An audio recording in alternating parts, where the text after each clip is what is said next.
যাকে যেই জায়গায় সেট করলে ভালো হবে তাকে ওই জায়গায় সেট করতেন। কয়েকজন সাহাবীর জীবনী শোনাই। আবু মাহজুরা রাদিয়াল্লাহু তাআলা আনহু, মক্কার মুয়াজ্জিন, আগে ছিল মুশরিক, পরে হয়েছে মুমিন। উনি কিভাবে মুমিন হইলেন এই ঘটনাটা একটু আপনাদের শোনাতে চাই। আবু মাহজুরা রাদিয়াল্লাহু তাআলা আনহু কিভাবে মুসলিম হলেন আওয়াজ করে শুনেন।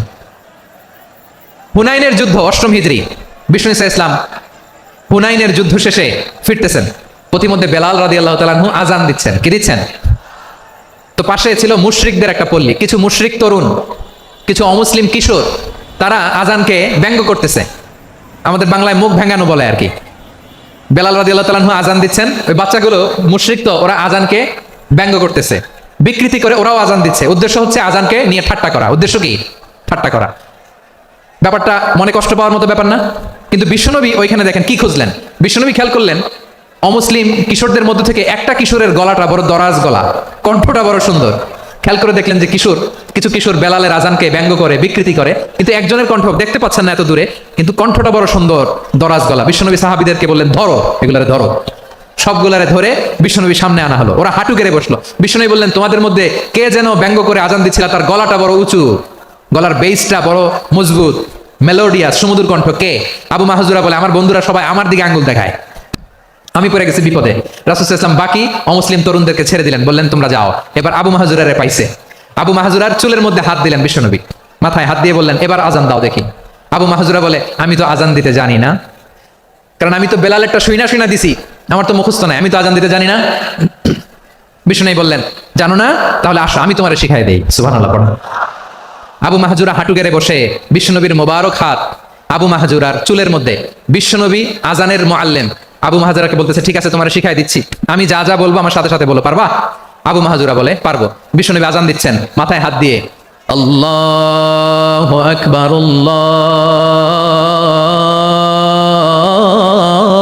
আল্লাহু আকবার। আবু মাহজুরা এই বাক্যটা পড়লেন। বিশ্বনবী দ্বিতীয় বাক্য পড়তে আরম্ভ করলেন, আল্লাহু আকবার, আল্লাহু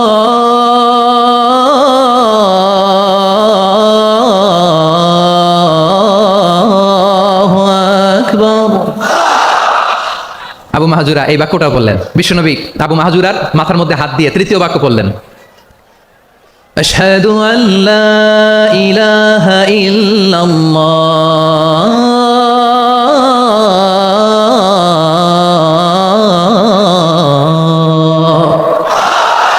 আবু মাহজুরা তৃতীয় বাক্য পড়লেন। বিশ্বনবী একটা বাক্য পরে আবু মাহজুরা পরে, বিশ্বনবী পরে আবু মাহজুরা পরে। আবু মাহজুরা কিন্তু অমুসলিম, মুশরিক। আবু মাহজুরা বলে, এক একটা বাক্য পড়ি আমার কলিজাটা গলে ঠান্ডা হয়ে যায়।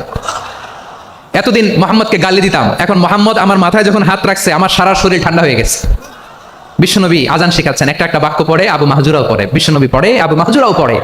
পুরো বাক্যগুলো যখন শেষ, আজান শেষ, আবু মাহজুরাও যখন পুরো আজান পড়লেন, আবু মাহজুরা বললেন, এতদিন মোহাম্মদের চেহারা দেখলে আমার ঘৃণা লাগতো, আজ থেকে মোহাম্মদের চেহারার চেয়ে প্রিয় চেহারা আমার কাছে নাই।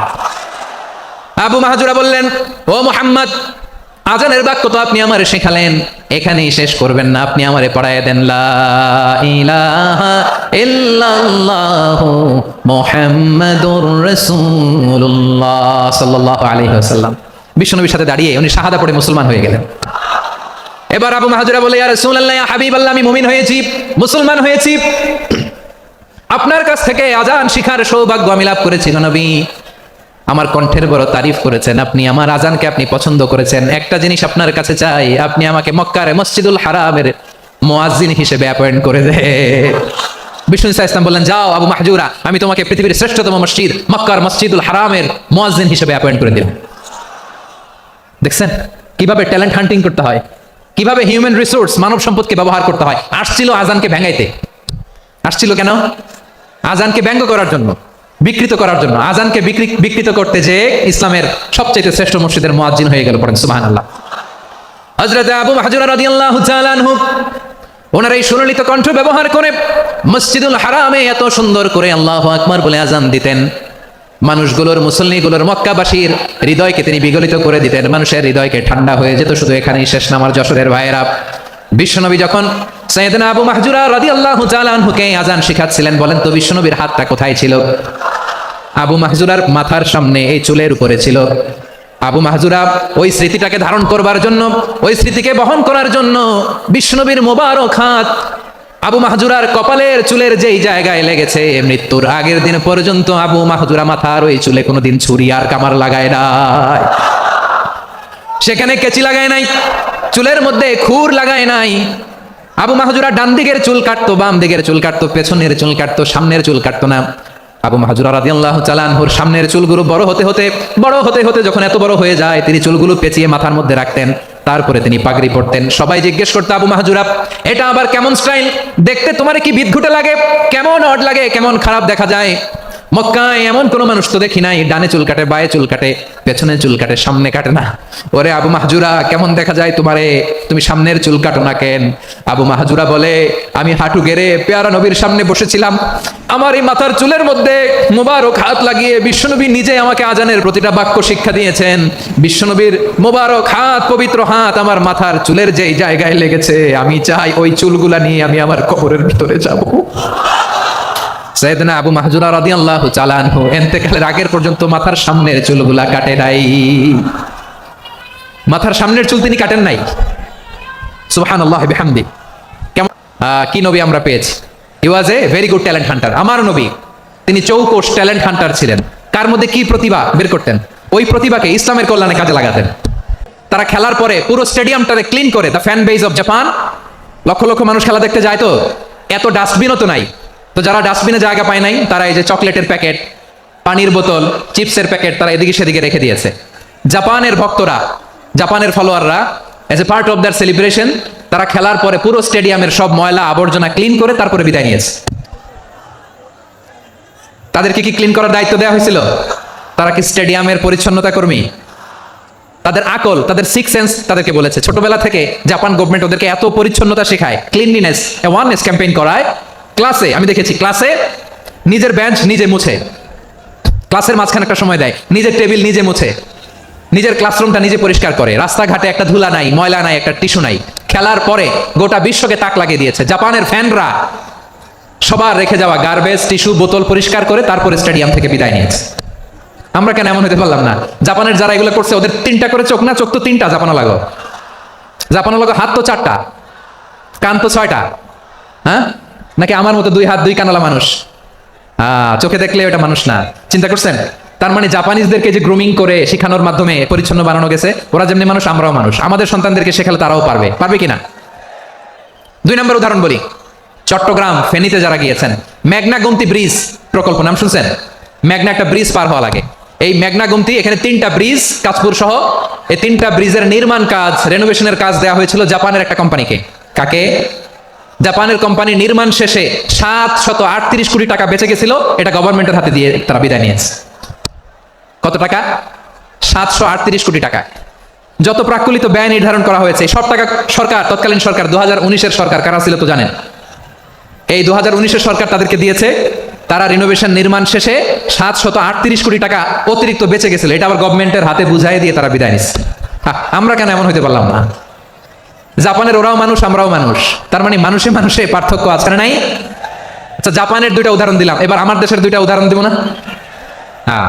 বাংলাদেশের 2টা উদাহরণ দিই। 1 নম্বর উদাহরণ, গত সপ্তাহে আপনারা জানেন কক্সবাজার আমার একটা প্রোগ্রাম ছিল, তো হেলিকপ্টারে গিয়েছিলাম। ফেনী জেলা যখন পার হচ্ছি, আমি দেখলাম 3টা উইন্ডমিল। উইন্ডমিল ছিলেন তো? বিশাল পিলার, 3টা-4টা পাখা থাকে। বায়ু বিদ্যুৎ কেন্দ্র, বাংলাদেশের প্রথম বায়ু বিদ্যুৎ কেন্দ্র এটা। মুহুরী প্রজেক্ট বলে এটা সম্ভবত, মুহুরী প্রজেক্ট। তো সাগরের বাতাসের ঝাপটায় এটা ঘুরে এনার্জি হয়, ইলেকট্রিসিটি উৎপাদন হয়। তো আমি পাইলটকে বললাম, ভাই এগুলো থেকে কেমন ইলেকট্রিসিটি উৎপাদন হয়? কয়, হুজুর একটু হয় না। কিছুই হয় না? কিছুই হয় না মানে? বলে, হুজুর বাংলাদেশে যত উইন্ডমিল আছে এটার পাখা একটাও ঘুরে না। আল্লাহ, বলেন কি? তাহলে যে কোটি কোটি টাকা ব্যয় করে যে উইন্ডমিল, কয় হুজুর উপরে ফিটফাট, ভিতরে সদরঘাট। তার মানে কোটি কোটি টাকা দিয়ে এই উইন্ডমিল বানায়, এখানে কিছু নাই। দুর্নীতির আড্ডাখানা, আখড়াখানা বাংলাদেশ, ঠিক কিনা বলেন? হায় রে, জাপানিজরাও মানুষ, আমরাও মানুষ। আমার এক নিকটাত্মীয় সরকারি চাকরিজীবী, তিনি আমাকে বললেন, বাংলাদেশের আরেকটা উদাহরণ দেখি। উনি আমাকে বললেন যে প্রতি বছর আমাদের অফিসের ফার্নিচার চেঞ্জ করে। আমি বললাম, প্রতি বছর ফার্নিচার চেঞ্জ করে কেন? বলে যে ফার্নিচার নতুন পারচেজ করলেই তো ওইখানে টাকা, নতুন কিনতে পারলেই টাকা, নতুন উন্নয়নের সবক শোনাতে পারলেই টাকা। প্রথম আলোর রিপোর্ট, কি আলো? প্রথম আলোর রিপোর্ট, গত 15 বছরে উন্নয়নের নামে লুটপাট হয়েছে প্রায় 3.25 লাখ কোটি টাকা। কার রিপোর্ট? আমাদের বানানো কথা। প্রথম আলোর রিপোর্ট, গত 15 বছরে কারা ছিল জানেন তো? হ্যাঁ, শুধু ওনাদেরকেই দোষ দিয়ে লাভ নাই। স্বাধীনতার পর থেকে শুধু শাসকের হাত বদল হয়েছে, আমরা কিছু পাই নাই, ঠিক কিনা বলেন? ভালোবাসতেন বিশ্বনবী সাহাবীদেরকে, সাহাবারা কেমন ভালোবাসতেন বিশ্বনবীকে। সামনের চুলগুলো বড় হতে হতে এত বড় ছিল, পেঁচিয়ে রেখে পাগড়ি করতেন, কাটতেন না, নবীর হাত লেগেছিল। সুবহানাল্লাহ পড়েন। তাহলে what is the lesson? Moral of the story কি? মোরাল অফ দ্য স্টোরি হচ্ছে, আসছিল আজানকে ব্যঙ্গ করার জন্য, বিকৃত করার জন্য, হয়ে গেল মসজিদুল হারামের মুয়াজ্জিন। দেখেন বিশ্বনবী একটা খারাপ সিচুয়েশনের মধ্যে থেকে কি ভালো জিনিস বের করে আনলেন। আমি যে শুরুতে বলেছি কিভাবে তিনি হিউম্যান রিসোর্সকে ডেভেলপ করেছেন, ম্যানেজ করেছেন। তিনি যে চৌকস ট্যালেন্ট হান্টার ছিল, দেখেন সবার মধ্যে থেকে এর বাছাই করে মুয়াজ্জিন বানাই দিয়েছেন। সুবহানাল্লাহ পড়েন। তার মানে এই না সবাইরে ধরে ধরে উনি মুয়াজ্জিন বানাইছেন। যার যেই ট্যালেন্ট আছে তাকে ওই কাজে অ্যাসাইন করেছেন, যার যেই প্রতিভা আছে তার প্রতিভাকে ইসলামের কাজে লাগিয়েছেন। সুবহানাল্লাহ পড়েন। যায়েদ বিন সাবিত রাদিয়াল্লাহু তাআলা আনহু নাম শুনেছেন?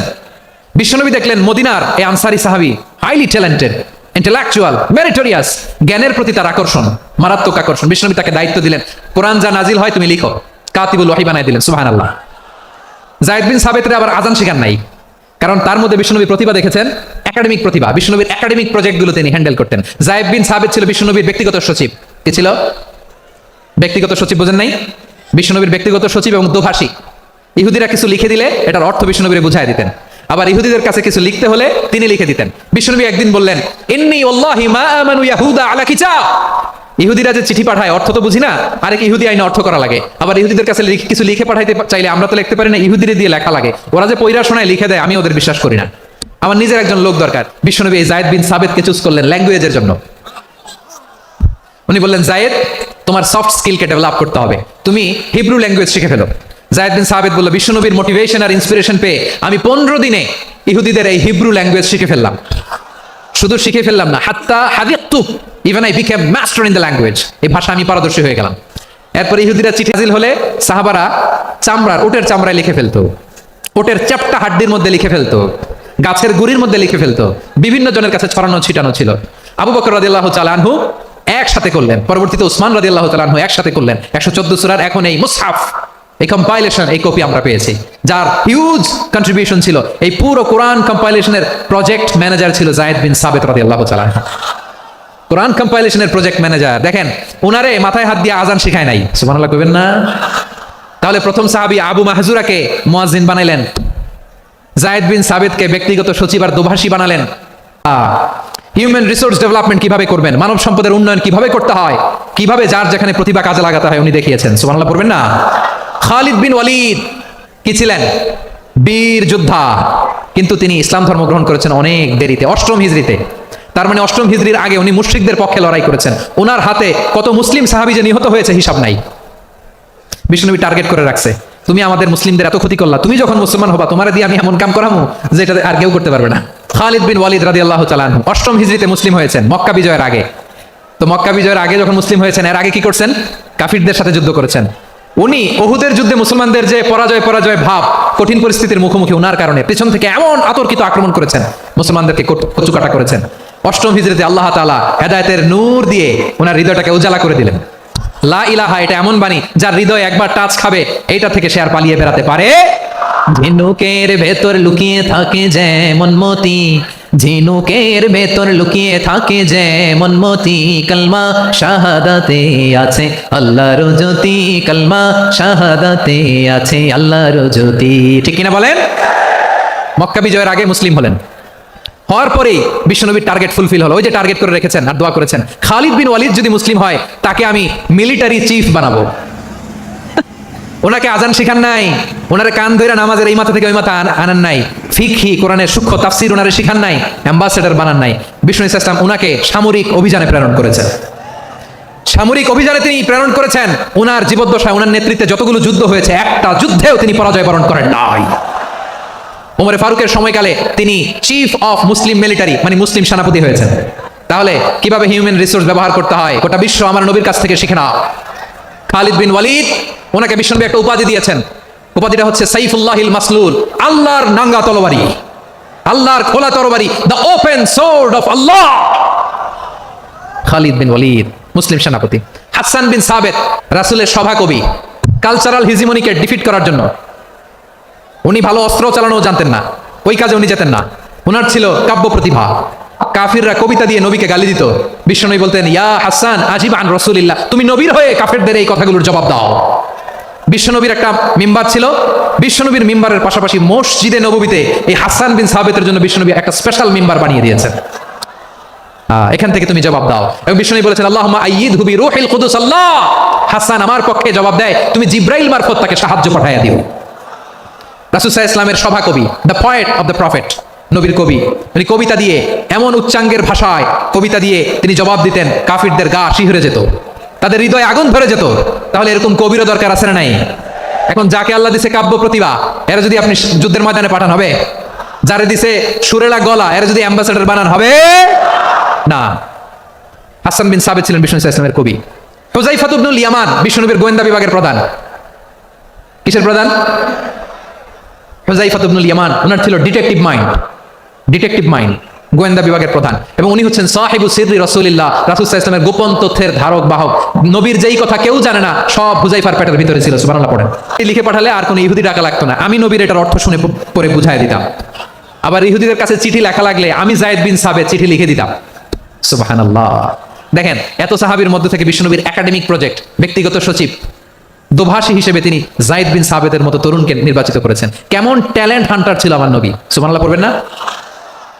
বিশ্বনবীর ইন্তেকালের পরে সাইয়েদনা আবু বকর রাদিয়াল্লাহু তাআলা আনহু যখন খলিফা হয়ে আসলেন, কোরআনকে সংকলনের দায়িত্ব দেয়া লাগবে, কোন সাহাবীকে দিবেন? সব সাহাবারা মিলে পরামর্শ করলেন। সাইয়েদনা আবু বকর, ওমর সবাই মিলে এই বিশাল কোরআন সংকলনের গুরু দায়িত্ব বিশ্বনবীর ব্যক্তিগত সচিব, বিশ্বনবীর দোভাষী, বিশ্বনবীর সিলেক্ট করাই লোক যায়েদ ইবনে সাবিত রাদিয়াল্লাহু তাআলা আনহুকে দিয়েছে। এই যে আজকের যে কোরআন পড়েন, এটা আগে এরকম ছিল না। কোরআন না, মানুষ শ্রেষ্ঠত্বে ফেরেশতাকে ছাড়িয়ে যায়, আর অধপতনে সে পশুকেও হার মানায়। এটার প্রমাণ কি? মানুষ শ্রেষ্ঠ হইলে যে ফেরেশতার চেয়েও সেরা, তার প্রমাণ কি? আল্লাহ তাআলা বলছেন, ওয়া ইয কুলনা লিল মালাইকাতি ইসজুদু লি আদম ফাসাজাদু ইল্লা ইবলিস আবা ওয়াস্তাকবারা ওয়া কানা মিনাল কাফিরিন। আল্লাহ বলেন, স্মরণ করো সে সময়ের কথা যখন আমি ফেরেশতাদেরকে বললাম, ও ফেরেশতারা আদমকে সেজদা দাও। সব ফেরেশতারা সম্মান সূচক সেজদা আদমকে দিল, তারা আদমের জন্য সেজদায় লুটিয়ে পড়লো, একজন ছাড়া, তার নাম ইবলিস। আওয়াজ করে বলেন, তার নাম কি? সে অহংকার প্রদর্শন করলো, সে কাফের হয়ে গেল, বাকি সব ফেরেশতারা সেজদা দিল। সুবহানাল্লাহ। আবার আদম আলাইহিস সালামকে আল্লাহ জিজ্ঞেস করলেন, সব বলে দিল উত্তর, কিন্তু ফেরেশতাদেরকে একই প্রশ্ন জিজ্ঞেস করলেন, তারা উত্তর করতে পারে নাই। তার মানে এর মধ্য দিয়ে প্রমাণিত হয়, মানুষ ভালো হলে ফেরেশতার চেয়েও ভালো, ফেরেশতার চেয়েও মানুষের মর্যাদা বাড়িয়ে দিয়েছে কে? সব নূরের ফেরেশতা যখন মাটির আদমকে সেজদা দেয়, এটা প্রমাণ করে ফেরেশতার চেয়েও মানুষের মর্যাদা বাড়িয়ে দিয়েছে কে? কি ব্রেইন দেখেন! মানুষ জমিন ছেড়ে আকাশে চলে যায়। পাখি দেখে মানুষের শখ হলো, পাখি যেহেতু উঠতে পারে, আমরাও পারবো। অরবিল রাইট, উইলবার রাইট, দুই ভাই মিলে আঁকাঝোঁকা করতে করতে করতে করতে প্লেন বানায় ফেললো। কোন সুবহানাল্লাহ। এখন পাখিও ওরে, আমরাও ওরি। এরপরে এই মানুষের কৌতূহল থামে না এখানে, মানুষ চলে গিয়েছে চাঁদে। কোথায় গেছে? এখন কিন্তু চাঁদে জমি বিক্রি হয়, জানেন? পৃথিবী নিয়ে মারামারি শেষ, রাশিয়া আমেরিকা এখন ধরছে চাঁদ আর মঙ্গল গ্রহ। এখন চাঁদে জমি বিক্রি হয়, মঙ্গলে জমি বিক্রি হয়। এই চাঁদ, মঙ্গল, বৃহস্পতি, শনি সব আল্লাহ তাআলা আমাদের জন্য বানিয়েছেন। সুবহানাল্লাহ পড়েন। মানুষ সাগরের উপরে চড়ে, শূন্যে ভেসে বেড়ায়, পাহাড় কেটে সুড়ঙ্গ বানায়, টানেল বানায়। মানুষ ব্রডব্যান্ডের লাইন নিয়ে যায় সাগরের ভেতর দিয়ে, এক দেশ থেকে আরেক দেশে, এক মহাদেশ থেকে আরেক মহাদেশে। সুবহানাল্লাহ পড়েন। তার মানে গোটা বিশ্বের সবকিছুর উপরে control, superiority over all creatures, সবকিছুর উপর কন্ট্রোল, মনিটরিং, নিয়ন্ত্রণ, এটা প্রতিষ্ঠা করে দিয়েছে কে? এজন্যই মানুষের শ্রেষ্ঠত্ব। তাহলে এক নম্বরে আল্লাহ বললেন, আমি বনি আদমের মর্যাদা বাড়ালাম। এরপরে বললেন, স্থলে এবং সমুদ্রে চলাচলের জন্য যানবাহন দিলাম। 3 নম্বরে আল্লাহ বললেন, পবিত্র রিজিকের ব্যবস্থা করে দিলাম। এরপরে আল্লাহ বললেন, যত প্রাণী আছে, সৃষ্টি আছে, সবগুলার উপরে আমি মানুষকে শ্রেষ্ঠত্ব দিলাম। স্থলে যত প্রাণী আছে, সবগুলা প্রাণীকে রিজিক দেয় কে? আমাদেরকে রিজিক দেয় কে? সাগরের মাছগুলোকে, বড় বড় তিমি মাছগুলোরে রিজিক দেয় কে? বাতাসের মধ্যে ভেসে বেড়ানো বড় বড় পাখিগুলো, স্ক্যান্ডিনেভিয়ান কান্ট্রি থেকে লক্ষ লক্ষ কোটি কোটি পাখিগুলো যে এক দেশ থেকে আরেক দেশে ট্রান্সফার হয়, এগুলোর রিজিক দেয় কে? রব্বুল আলামিন বলেন, ওয়ামা মিন দাব্বাতিন ফিল আরদি ইল্লা আলাল্লাহি রিজকুহা ويعلم مستقرها ومستودعها كل في كتاب مبين الله أكبر রব্বুল আলামিন বলেন ভূপৃষ্ঠে বিচরণশীল যত প্রাণী আছে সব প্রাণীগুলোকে আমি আল্লাহ আমার নিজের কুদরতে রিজিকের বন্দোবস্ত করি। এই প্রাণীগুলো কোথায় থাকে কোথায় যায় সব জায়গায় আমি রিজিক পৌঁছে দেই। রিজিক কেউ দিতে পারে না, রিজিকের মালিক কে? রিজিকের মালিক তিনি আল্লাহ। এজন্য আল্লাহ তাআলা বললেন ওয়ারাযাকনাহুম মিনাত তাইয়্যিবাত। এরপর আল্লাহ বললেন ওয়াফাদ্দালনাহুম আলা কাসীরিম মিম্মান খালাকনা তাফদীলা।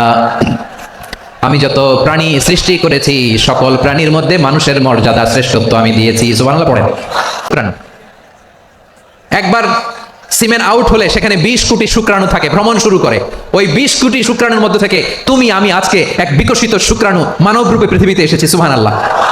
ওই 20 কোটি শুক্রাণুর প্রতিযোগিতায় সবাইরে পেছনে ফেলে সেদিন আমি সফল হয়েছিলাম, সেদিন আমি বিজয়ী হয়েছিলাম। সেদিন আমি এত ছোট ছিলাম মাইক্রোস্কোপ দিয়েও আমার অস্তিত্ব টের পাওয়া যায় না। আমি এত তুচ্ছ ছিলাম, নগণ্য ছিলাম, আমার কান ছিল না, আমার চোখ ছিল না, আমার হাত ছিল না, আমার জন্য রিকমেন্ডেশন করার মতো মামু ছিল না, খালা ছিল না, কেউ ছিল না। তারপরেও ওই প্রতিযোগিতায় ওই কম্পিটিশনে যখন আমার কেউ হারাতে পারে নাই, আল্লাহর জমিনেও আমার কেউ হারাতে পারে না।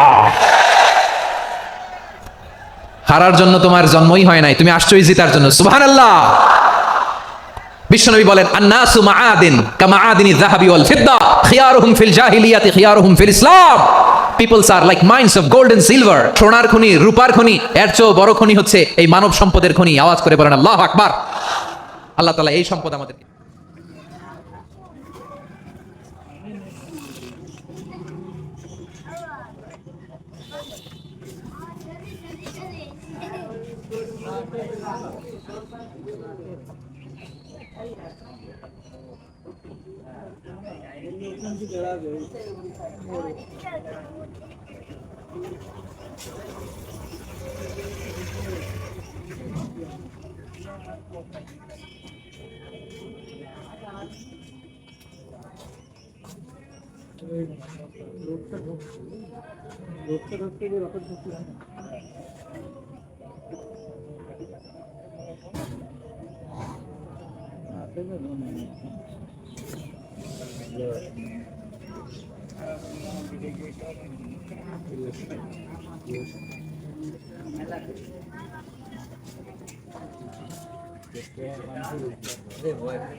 এদিকে আসো 20 টাকা নির্বাণ করতে দেখি ও আচ্ছা দেখুন 20 টাকা রেখে দাও দুয়ারে এরকম রাখো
লোকটা ঢুকতে গিয়ে রকেট ঢুকতে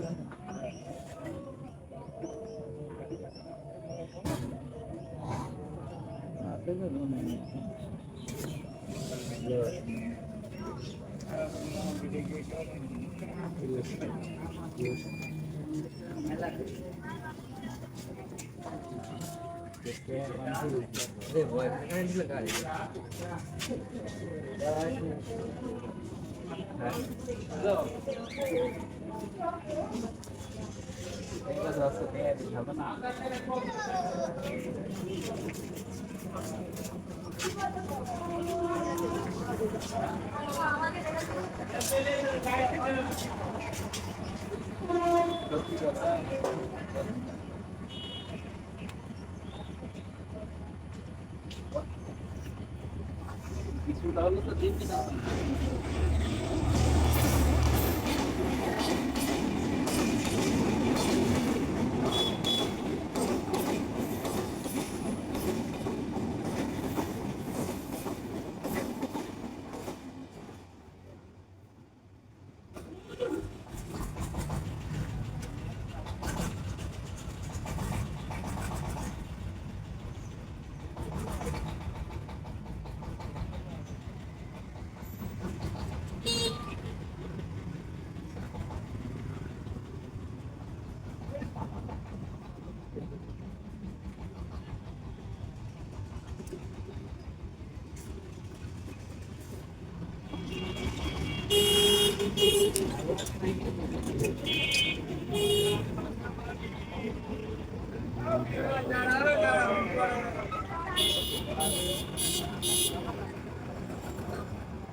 টাকা দাও।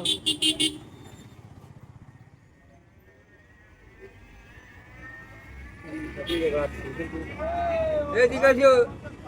20 টাকা নির্বাণ করতে দেখি। ও আচ্ছা, দেখি।